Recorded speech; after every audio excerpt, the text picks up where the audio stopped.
Saquon Barkley, and not great in primetime. 1-10 in his career in primetime games.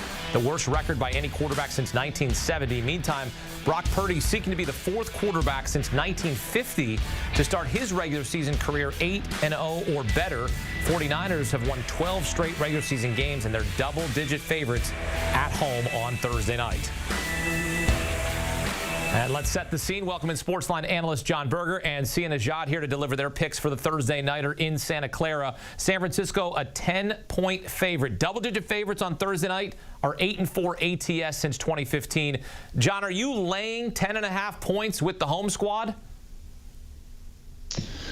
Yeah, well, I think San Francisco covers this number, and I realize this is a massive number. NFL. When you add all this up, there's just too many moving parts. This is not a great football team, the Giants, right now. I get it that we're early in the season.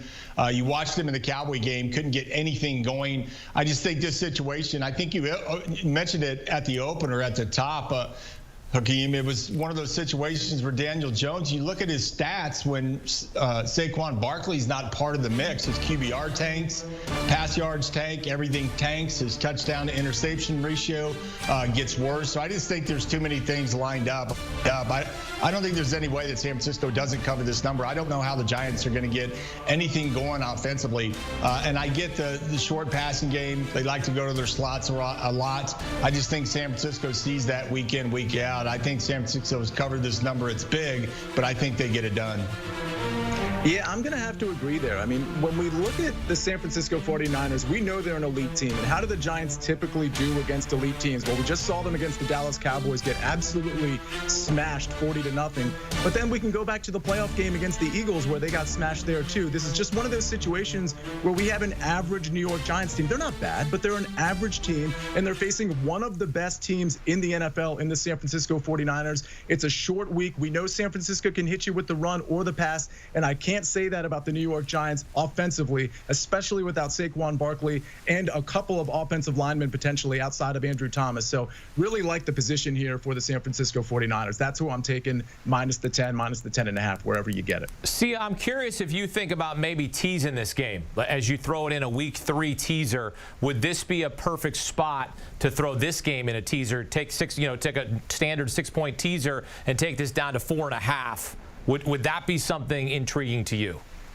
It would be intriguing to me because I'm at least getting to tease through some key numbers. I mean, typically if I'm going to do a tease, and I don't do it a lot, I'd like to almost go through that key number of 3 as well. In this case, I don't mind the tease. I think it's a good play, and there's a lot of games that, particularly on the Sunday slate, you can tease this with that I really like. 4 is a good number. I expect them to cover that 4.5 wherever you get it. For me, though, I think I'm just going to be resolved to actually take the minus 10, minus 10.5. I think the Niners over 4 quarters end up covering the spread. All right, now let's target the total set at 44. The over has hit in 4 straight meetings between these two clubs. John, is the trend our friend? We going over for a 5th straight meeting? Let's not complicate winning, Hakeem. You know, part of our strategy here, buddy, take the over again. The very nature of what Vegas is telling us is that they're expecting the Giants somewhere in that 17-point range to work out to the over. I think that San Francisco themselves is going to have a great night offensively. I think Christian McCaffrey, you look at some of these prop bets that we're going to get into, some of these numbers don't make sense. But I think San Francisco is going to score a ton of points in this situation. I get it's a big spread. I think the Giants can muddle their way through a 14-17, maybe even kick a field goal late, get up to the 20 points. But I just think there's too much offense, too much firepower. Brock Purdy's on a roll. This guy's playing with a ton of confidence. Pass game looks good. This football team right now that early in the season looks dynamite and looks like one of the more elite teams. I'm going to take the over. I think you're going to see a lot of offense out of the 49ers and just enough from the Giants.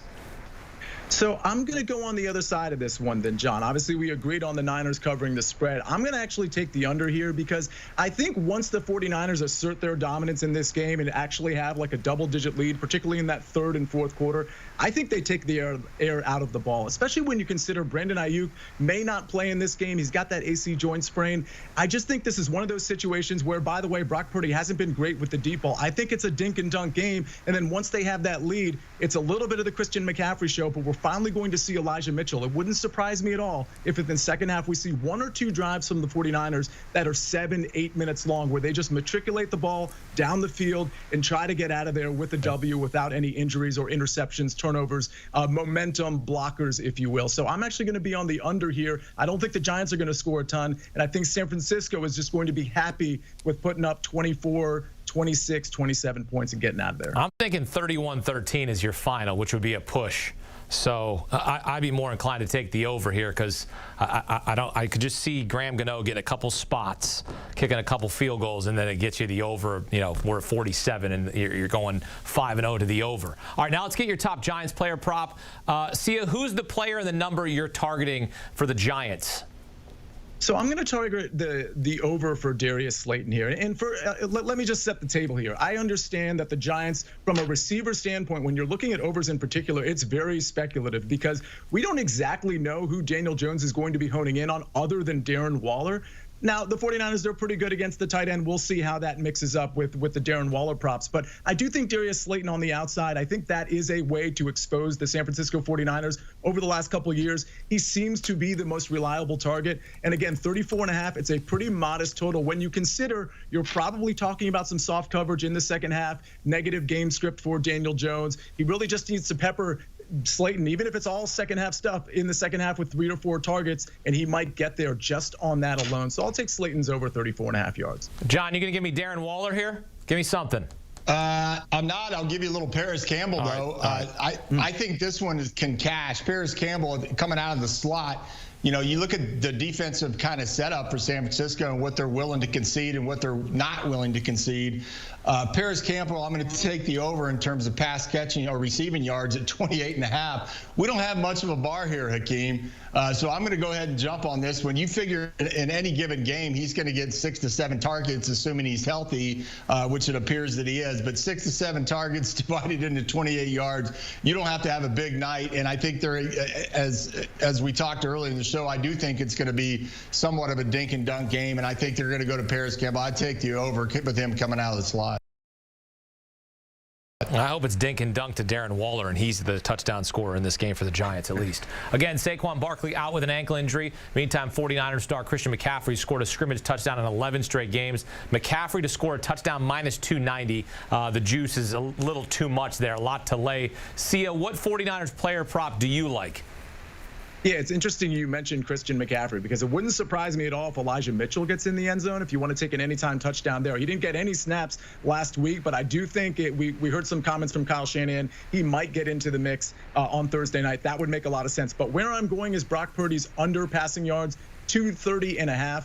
I mean, this is just one of those situations where I do think, again, I've already said it, they're going to take the air out of the ball a little bit. I think from a completion standpoint, I think we see a lot to Kittle. I think we see a lot to Debo. I'm not sure Ayuk's going to be a full go, but I don't think we're going to see a lot of deep balls here. And I don't think we're going to see the San Francisco 49ers in a negative game script. What does that mean? It means Brock Purdy doesn't need to do much. Give me the under 230.5 passing yards. Yeah, what I'm looking at is McCaffrey in terms of taking the over in terms of rush yards. And I factored in exactly what we were talking about in terms of Elijah Mitchell getting in the game and them kind of letting the air out of the ball. You mentioned Purdy, and that's a great point. I just think when I watch him play and I look at what the offensive line is doing going up against this defense, to hit this number, guys, this is like 2 decently chunk plays for Christian McCaffrey because when he breaks contain, when he gets past that first level, this is not a guy that goes down between that 8 and 12 yard kind of range right there. When he breaks that first level, this guy's got some wiggle to him. He often comes back. He can get down the sidelines, got good speed. I'm just willing to lay the money on this because I just think he's going to hit at least a handful of big plays against that defense. All right, there you go. There's the player props as we attack the Thursday Nighter. John Berger, Najat here on CBS Sports HQ. Men, thank you. Take a look back at their selections for Thursday Night Football as we kick off Week 3, both on the 49ers to cover the double-digit spread. Again, double-digit favorites on Thursday Night Football, 8-4 ATS since 2015. Over and under. The over has hit in the last 4 meetings between the two teams. Giants player prop Paris Campbell over 27.5 receiving yards. Darius Slayton over 34.5 receiving receiving yards. San Francisco player prop Christian McCaffrey over 79.5 rushing yards, and Brock Purdy under his mark of 230.5 passing yards Thursday night in Santa Clara.